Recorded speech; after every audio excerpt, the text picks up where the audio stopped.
আল্লাহ তাআলাকে বিশ্বাস করতে চায় না, বিশ্বাস করতে চায় না। তারা কি বলে? আনসিন নাথিং, যা আমরা দুচোখ দিয়ে দেখি না তা বিশ্বাস করি না। ইরাকে এক নাস্তিকের জন্ম হয়েছিল, ম্যাজুসি নাস্তিক মুলহিদ। সে বলে বেড়াচ্ছিল যে আমি স্রষ্টায় বিশ্বাস করি না, কারণ স্রষ্টা দেখা যায়। তাদের যুক্তিগুলো খুবই হালকা। তারা বলে আনসিন নাথিং, আমরা দু চোখে যা দেখি না তা মানতে পারি না, তা বিশ্বাস করি।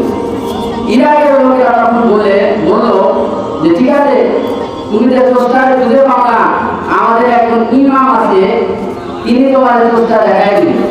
আমাদের একজন ইমাম আছে, তার নাম নোমান ইবনে সাবিত। কি নাম? নোমান ইবনে সাবিত, যাকে আমরা ইমাম আল-আযম আবু হানিফা রাহমাতুল্লাহি আলাইহি বলেছি। এই নামটা শুনেছেন না? আমাদের ইমামের নাম কি? আবু হানিফা রাহমাতুল্লাহি আলাইহি। তো আমাদের ইমাম তোমাদের স্রষ্টা দেখাই দিন। তখন নাস্তিক বলতেছে যে ঠিক আছে, তোমাদের ইমামরা আসতে বলো, তবে সামনে শুক্রবারে ভোর দুপুর 2টার সময় তোমার ইমাম আসবে, আমি আসবো, ডিবেট হবে, দেখি কে দিতে যায়। তোমাদের ইমাম স্রষ্টার পক্ষে আর আমি স্রষ্টার বিপক্ষে, নাউযুবিল্লাহ। এই দুজনের ভিতরে ডিবেট হবে, দেখি কে দিতে যায়। এরা তখন বলে ঠিক আছে, তাই হবে। শুক্রবার দিন অনেক মানুষ উপস্থিত হয়েছে। 2টার সময়, দুপুর 2টার সময় সবাই এসেছে। আসে নাই শুধু ওই ইমাম আবু হানিফা রাহমাতুল্লাহি আলাইহি, ওই নাস্তিক এসেছে যে স্রষ্টাকে মানতে যায়। এখন ঘন্টা পর ঘন্টা যায়, ইমাম সাহেব আসেন না। তখন নাস্তিক বলতেছে যে তোদের ইমাম ভয় পেয়েছে। কি হয়েছে? তোদের ইমাম ভয় পেয়েছে যে এই চ্যালেঞ্জের সম্মুখীন হতে তো কলিজা লাগে, তোদের ইমাম ভয় পেয়েছে। এখন 2টা থেকে যদি শুরু হওয়ার কথা, লক্ষ হাজার হাজার মানুষ ইরাকে কুফানগিরিতে উপস্থিত হয়েছে, ইমাম সাহেব আর আসেন না। ইমাম সাহেব 10 নদীর ওই পারে ইমাম সাহেবের বাড়ি ছিল। তখন ইমাম সাহেব যখন রওনা দিলেন, তখন তার সামনে বিশাল একটা নদী পড়ে যায়। ঠিক আছে, নদী, বিশাল একটা নদী পড়ে যায়। এদিকে তো 1.5 থেকে 2 ঘন্টা সময় হয়ে গেছে, ইমাম সাহেব আসেন না। ইমাম সাহেব চলে আসছেন 1.5-2 ঘন্টা পরে। 1.5-2 ঘন্টা পরে যখন তিনি মজলিসের ভিতরে উপস্থিত হয়েছেন, তখন নাস্তিক বলতেছেন যে আপনার সাথে কোনো কথা নাই, আপনার তো সময় জ্ঞানী নাই, আপনার সাথে কিসের আলাপ? আপনার তো সময় জ্ঞানী নাই, আপনার সাথে কিসের আলাপ? আপনার তো সময় জ্ঞানী নাই। ইমাম সাহেব তখন বলতেছেন যে আমার একটা অনুরোধ আছে, আমার একটা জরুরি আছে। ইমাম সাহেব তখন বলতে লাগলো, আমি যখন আমার ঘর থেকে বের হয়ে আমার ঘরের সামনে বিশাল একটা নদী পড়ে যায়, এই নদীতে হতে আমাকে নৌকা ইউজ করতে হয়। কিন্তু আজকে এসে দেখি নৌকাও নাই, মাঝিও নাই, কিছু নাই, কিভাবে পার হবো? আমি তখন এক খেয়ালে দাঁড়িয়ে ভাবলাম এখন কিভাবে পার হবো। হঠাৎ দেখি নদীর এই পাশে বিশাল বড় গাছ, গাছটা অটোমেটিকলি 2 টুকরো হয়ে গেল। গাছের ভেতর থেকে তক্তা বের হয়ে গেল। তক্তাগুলো অটোমেটিকলি জোড়া লেগে এমনি নৌকা হয়ে গেল। নৌকাগুলো কোনো মাঝি ছাড়া সার করে আমার সামনে চলে আসলো। আমি কথা না বলে, না ভেবে আমি বিসমিল্লাহ বলে নৌকায় বসে পড়লাম। হঠাৎ দেখি নৌকা টান দিয়ে মাঝি ছাড়া নৌকায় নিয়ে চলে আমাকে কি পারে নিয়ে আসলো।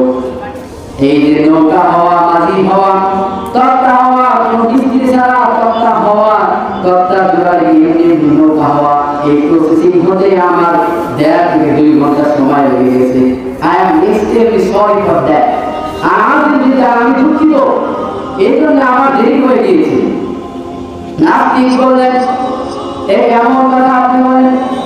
তোদের ইমামের তো মাথার তার ছিঁড়ে গিয়েছে, তোদের ইমাম চুন্না আলে মাথার তার সেনা নিয়ে যাও, এ কেমন কথা সে বলেন? ইমাম সাহেব তখন বলতে লাগলো, ময়দানে আমার গালি দিলেন কেন?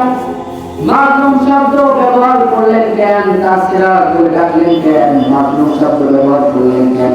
মার্জিত ভাষা ব্যবহার করতে শিখে। নাস্তিক তখন বলল, কেমন কথা আপনি বলেন? শিক্ষিত মানুষ, দার্শনিক মানুষ, জ্ঞানী মানুষ, ইমাম মানুষ, কোন মানুষ ছাড়া, কড়া ছাড়া বিশাল বড় বড় গাছ কাটা যায় নাকি?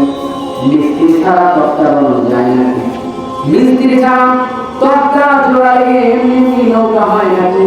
মাঝি ছাড়া পানিতে নৌকা চলে নাকি? মাঝি ছাড়া পানিতে নৌকা চলে নাকি? এ কেমন কথা আপনি বলেন?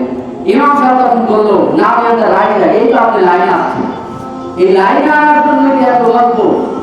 আপনার কথা থেকে এই যদি ধরেন করার ছাড়া কাজ করা যায় না, মিস্ত্রি ছাড়া তক্তা হয় না, মাটি ছাড়া পানিতে নৌকা চলে না, তাহলে আপনি যে বলেন আমি যা দেখি না তা মানতে পারি না, চোখে যা দেখি না তা বিশ্বাস করি না, কোন কিছু স্রষ্টা নাই, আপনি বলেন যে এই সব পৃথিবীর সব কিছু স্বাভাবিকভাবে হচ্ছে, প্রাকৃতিক ভাবে মানুষ জন্মগ্রহণ করেছে, মানুষ মৃত্যুবরণ করেছে, এদের কোন স্রষ্টা নাই, মানুষ শুধু শুধু তার নিজের স্বাধীনতাকে অন্যের অধীনে নিয়ে চলছেন। ইমাম সাহেব তখন বললেন, তাহলে আকাশ কিরকম করে এমনি এমনি হলো, জমিন কিরকম করে এমনি এমনি হলো, জীবনের জলে সূর্যটা কেমন করে কিরকম দিলে এমনি এমনি আবার হত্যা, কেমন করে দিন শেষে রাত্রি আসে, রাত্রি শেষে দিন আসে, ওইটা যদি এমনি এমনি না হয়, মহাবিশ্বের সুন্দর বসুন্ধরা সব কিছু কেমন করে এমনি এমনি হয়?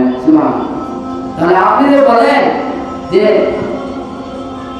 করা ছাড়া গাছ কাটা যায় না, মিস্ত্রি ছাড়া তক্তা হয় না, এই সাধারণ বিষয়ে যদি আপনি সুরক্ষা করেন যে এমনি এমনি এগুলো হয় না, তাহলে আপনি কিভাবে বলেন যে মানুষ স্বাভাবিকভাবে পৃথিবীতে জন্মগ্রহণ করছে, মানুষ স্বাভাবিকভাবে পৃথিবী থেকে মৃত্যুবরণ করছে? তাহলে আপনি কিভাবে এই কথা বলেন?